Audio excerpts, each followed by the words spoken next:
देखिए, ऐसे तो कहा जाता है कि इक्विटी में आप जब भी इन्वेस्टमेंट करें तो लॉन्ग टर्म के लिए ही इन्वेस्टमेंट करना चाहिए। इक्विटी बोले तो आप डायरेक्ट स्टॉक की बात कर लीजिए या फिर म्यूचुअल फंड के ज़रिए आपको इक्विटी में जाना हो तो आप लंबे समय के लिए आइए, ये ज़्यादा बेनिफिशियल होता है। और जब आप पुराना डेटा वो उठा कर देखेंगे किसी भी इंडेक्स का तो वहाँ पर आपको मिलेगा कि लॉन्ग टर्म में मार्केट हमेशा ऊपर की तरफ जाती हुई आपको मिलती है।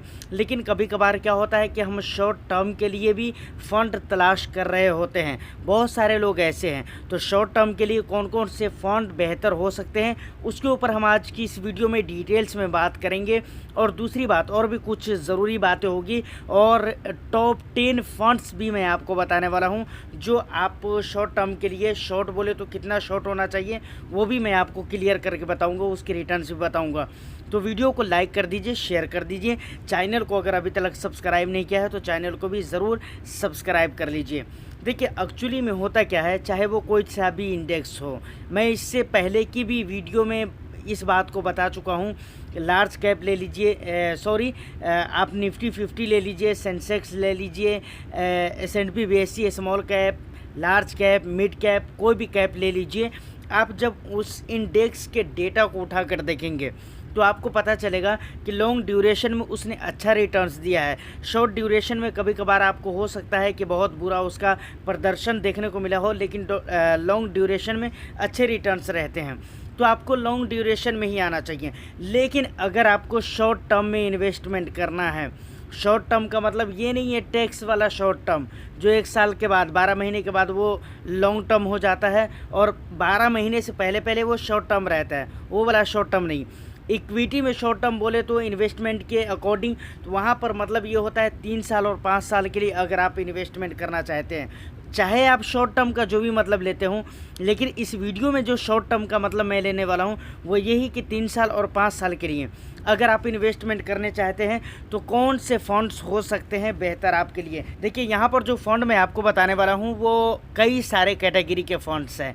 ऐसा नहीं कि स्मॉल कैप या लार्ज कैप या मिड कैप पर्टिकुलर एक कैटेगरी है जिस कैटेगरी के टोटल फंड्स है, ऐसा नहीं है। अलग अलग कैटेगरी के अलग अलग फंड्स हैं। तो सबसे पहले हम देख लेते हैं फंड्स, उसके बाद हम फिर आगे की तरफ बात करेंगे। अगर नंबर 10 पर बात की जाए तो एक्सिस स्मॉल कैप है, जिन्होंने पिछले 3 ईयर्स में 38.50% का रिटर्न्स दिया है और पिछले 5 ईयर्स में 18.34% का रिटर्न्स दिया है। उसके बाद नंबर 9 पे आ जाता है क्वांट इंफ्रास्ट्रक्चर फंड, बहुत अच्छा परफॉर्म रहा है। रिटर्न्स की अगर बात की जाए पिछले 3 ईयर्स में तो 40.10% का रिटर्न्स दिया है, पिछले 5 ईयर्स में 20.80% का रिटर्न्स दिया है। नंबर 8 पे आ जाता है क्वांट का ही फंड है, क्वांट एक्टिव फंड, जो कि 46% का रिटर्न्स दिया है, 46.72% का 3 ईयर्स में। 5 ईयर्स में 19.29% का रिटर्न्स दिया है, बहुत अच्छा रिटर्न्स रहा है। नंबर 7 पे आ जाता है क्वांट का ही है मिड कैप फंड, जो कि 3 ईयर्स में 46.37% का रिटर्न्स दिया है। उसके बाद 5 ईयर्स की अगर बात की जाए तो 19.21% का रिटर्न्स दिया है। छठे नंबर पे भी आ जाता है क्वांट का ही टैक्स प्लान है। इस फंड ने पिछले 3 ईयर्स में 51.73% का रिटर्न्स दिया है, जबकि 5 ईयर्स की बात की जाए तो 21.76% का रिटर्न्स दिया है। उसके बाद आ जाता है 5वें नंबर पे आदित्य बिरला सन लाइफ डिजिटल इंडिया फंड, 40% का रिटर्न्स दिया है, 40.10% का रिटर्न्स 3 ईयर्स में। 5 ईयर्स में 20.80% का रिटर्न्स दिया है।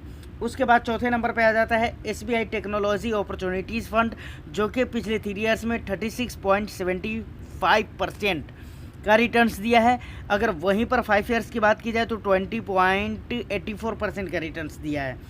तीसरे नंबर पे आ जाता है, अब टॉप 3 फंड्स बचे हुए हैं। तो तीसरे नंबर पे है हमारे को आ जाता है ICICI प्रूडेंशियल टेक्नोलॉजी फंड, जिन्होंने पिछले 3 ईयर्स में 51.73% का रिटर्न्स दिया है, 5 ईयर्स में 21.60% का रिटर्न्स दिया है। उसके बाद आ जाता है दूसरे नंबर पे टाटा डिजिटल इंडिया फंड, जो कि 3 ईयर्स में 37.81%, 37.81% का रिटर्न्स, और पिछले 5 ईयर्स में 22.25% का रिटर्न्स दिया है। पहले नंबर पे आता है क्वांट स्मॉल कैप फंड। भाई क्वांट का फंड है स्मॉल कैप कैटेगरी का, तो ख़तरनाक रहेगा ही। तो इस फंड ने लास्ट के 3 ईयर्स में 67.91% का रिटर्न्स दिया है और पिछले 5 ईयर्स में 22.49% का रिटर्न्स दिया है। ये टॉप 10 फंड्स हैं जिनमें आप इन्वेस्टमेंट कर सकते हैं।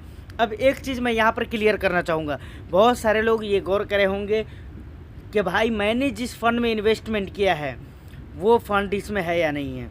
देखिए, अगर नहीं है इसका ये मतलब नहीं कि वो फ़ंड अच्छे नहीं हैं, या फिर कोई सा भी ऐसा फ़ंड जिसका मैंने इस लिस्ट में नाम नहीं लिया है, इसका ये मतलब नहीं है कि 3 और 5 ईयर्स के लिए वो बेहतर नहीं है या फिर फ़ंड बेहतर नहीं है, ऐसा कुछ नहीं है। देखिए, जब हम टॉप 10 की बात करेंगे तो 10 की ही बात होगी, 11वें नंबर वाली की बात नहीं होगी। जब हम टॉप 3 की बात करेंगे तो चौथे नंबर की बात नहीं होगी, 4 की बात नहीं होगी, टॉप 4 की बात नहीं होगी। 3 के अंदर 3 ही आएंगे ना। अब 3 में कितना एडजस्ट किया जा सकता है, तो ये आप सोच लीजिए। इसका ये मतलब, मेरे कहने का मतलब ये है कि अगर किसी फ़ंड का मैंने नाम नहीं लिया है, या फिर आप जिस फ़ंड के साथ इन्वेस्टेड है उसका अगर मैंने नाम नहीं लिया है, तो ये जान लीजिए कि वो फ़ंड ख़राब नहीं है, बिल्कुल राइट है। लेकिन इन फंड्स के बारे में हम फ़िलहाल बात करते हैं। देखिए, ये ऐसे फ़ंड है जो 3 ईयर और 5 ईयर्स में, यहाँ पर जो आपको इन्वेस्टमेंट करना है वो लमसम में नहीं, ये सारे प्लान जो मैंने आपको बताया है और आपको जो मैंने रिटर्न्स बताया है वो रेगुलर प्लान का रिटर्न्स नहीं बताया है, मैंने आपको डायरेक्ट प्लान का रिटर्न्स बताया है। SIP का इन्वेस्टमेंट का आपको मैंने बताया है, ये जो रिटर्न्स मैंने आपको बताया है। यहाँ पर जो अब करना जो है इन्वेस्टमेंट, तो लमसम में नहीं करना है। यहाँ पर जो जिस हिसाब से अभी मैं बात कर रहा हूँ, यहाँ पर SIP के हिसाब से, कि SIP के लिए अगर आप 3 ईयर्स 5 ईयर्स में इस तरह के शॉर्ट ड्यूरेशन में बेस्ट रिटर्न्स गेन करने के लिए अगर आप इन्वेस्टमेंट करना चाहते हैं SIP के ज़रिए, तो आप इन फंड्स में आ सकते हैं कि ये पास्ट रिटर्न्स है। बहुत सारे लोग कह सकते हैं कि भाई फ्यूचर की गारंटी नहीं है। 100% सही है सर, आप अपनी जगह, फ्यूचर की गारंटी नहीं है। लेकिन इतना समझ कर चलिए और मान कर चलिए कि मार्केट कंडीशन पिछले 10 ईयर्स में जिस तरीके से रहे हैं, या पिछले 3 ईयर्स और 5 ईयर्स में जिस तरीके से मार्केट के सिचुएशन रहे हैं, आने वाले जो 3 ईयर्स है 5 ईयर्स है, मुझे लगता है कि इंडियन स्टॉक मार्केट के लिए बेहतर होने वाला है। और जब इंडियन स्टॉक मार्केट के लिए बेहतर होगा तो वो म्यूचुअल फंड के लिए भी बेहतर होगा, क्योंकि म्यूचुअल फंड तो कनेक्टेड है ना स्टॉक मार्केट के साथ। अब यहाँ पर अगर मैं आपको ये दिखलाऊँ कि अगर एक्सिस स्मॉल कैप हो गया, या फिर कॉन्ट एक्टिव फंड हो गया, या फिर कॉन्ट स्मॉल कैप फंड हो गया, इसमें अगर आप 10,000 के SIP या 5,000 के SIP 3 साल पहले किया होता, 5 साल पहले किया होता, तो आज के डेट में उसकी करेंट वैल्यू क्या होती। ये चीज़ अगर टॉप 10 फंड के बारे में मैंने बात किया है, सारे फंड्स को अगर मैं एग्जांपल के साथ दिखलाऊं तो बहुत ज़्यादा टाइम हो जाएगा। मुझे लगता है कि जो फंड आपको पसंद है उनके ऊपर आप खुद भी कैलकुलेशन करके देख सकते हैं। उसके बाद एक इम्पोर्टेंट बात कि यहाँ पर जो मैंने फ़ंड बताया है वो सिर्फ एजुकेशन पर्पज़ से मैंने बताया है। ऐसा नहीं कि मैं आपको ये कह रहा हूँ कि भाई इन फंड में आप इन्वेस्टमेंट करिए या नहीं करिए। देखिए, इन्वेस्टमेंट करना हो तो और भी बहुत सारी चीज़ों को देखना पड़ेगा, जैसे इसके रेशियोज़ किस तरीके के रहे हैं, एक्सपेंसेस वगैरह किस तरीके के रहे हैं। इन सारी चीज़ों को देखने के बाद, सोचने समझने के बाद ही आपको इन्वेस्टमेंट करना चाहिए। तो फिलहाल आज की इस वीडियो में इतना ही। उम्मीद करता हूँ कि वीडियो आपको अच्छी लगी हो। वीडियो अगर अच्छी लगी है तो एक लाइक कर दीजिए, शेयर कर दीजिए।